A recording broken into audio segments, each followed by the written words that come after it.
Pessoal, vocês viram que o Brasil tem um novo ministro de Educação. Já perceberam qual é a posição dele diante de uma pedagogia que ele defende?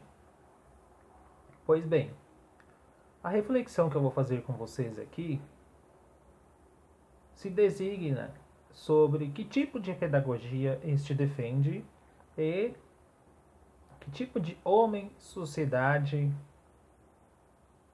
ele quer. O primeiro ponto que a gente pode refletir aqui é o seguinte: como vocês já perceberam, o discurso dele é sobre o aprendizado da criança pela dor. Uma ação que depois vocês podem pesquisar e verificar direitinho. A fala, que eu não vou detalhar aqui, só a ideia central. O que a gente pode tirar como reflexão aqui?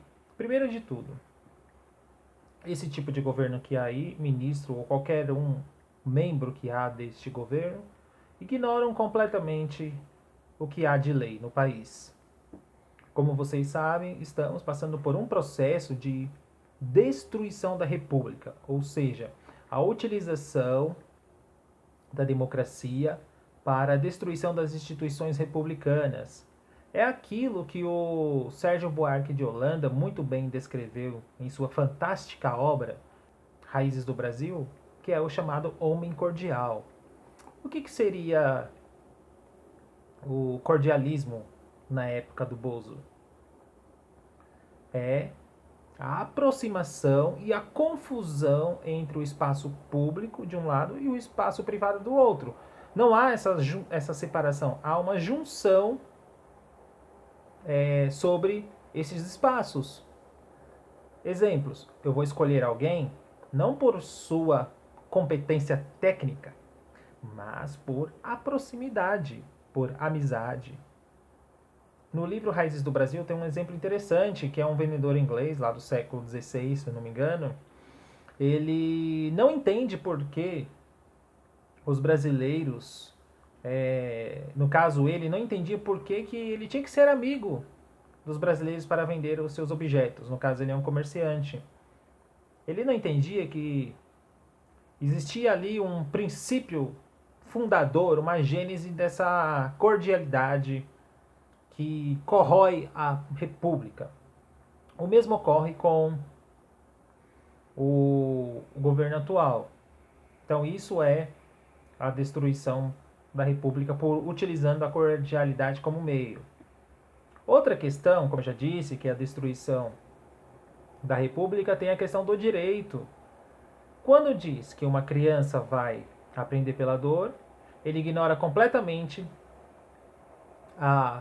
o Estatuto da Criança e do Adolescente, a Lei de Diretrizes e Bases da Educação Brasileira e também a gente pode falar da Declaração Universal dos Direitos Humanos, por que não? Haja visto que o seu princípio fundador, visão de mundo, refere-se a uma narrativa que não condiz com a narrativa do mundo público da política pública. Ou seja, o que eu quero dizer? A essa mistura entre espaço público e espaço privado.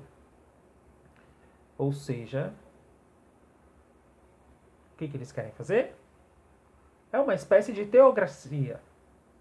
Utiliza-se a narrativa bíblica para o espaço público e suas ações morais para isto. Não estou falando nada demais. Basta verificar os discursos do senhor Milton Ribeiro e vocês chegarão a esta conclusão.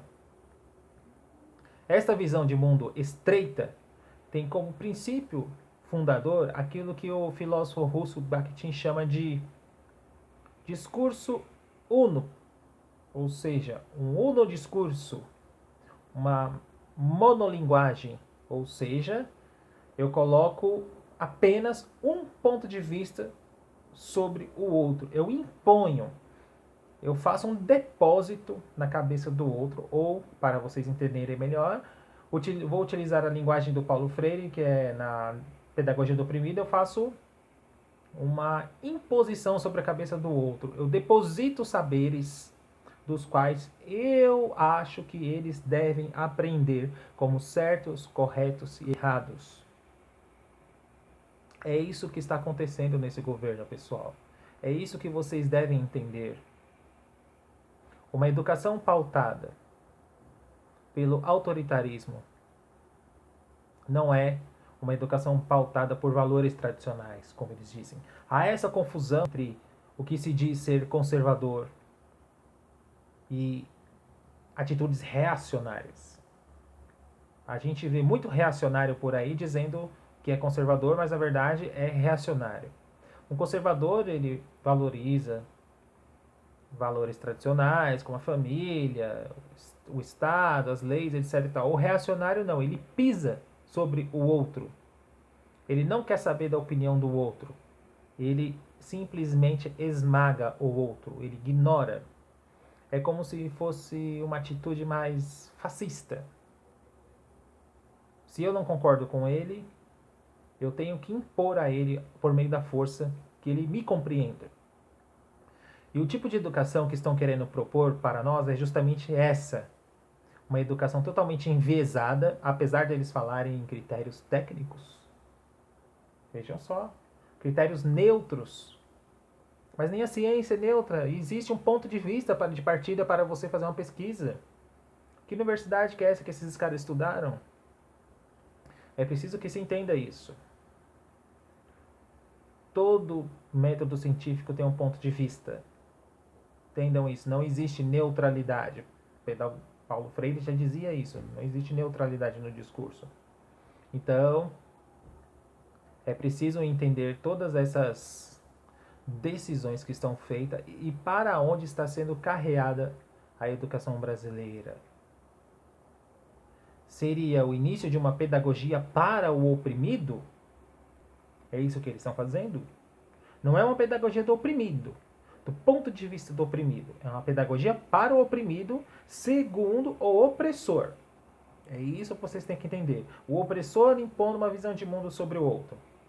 É justamente isso que está acontecendo e que eles querem impor para a educação brasileira.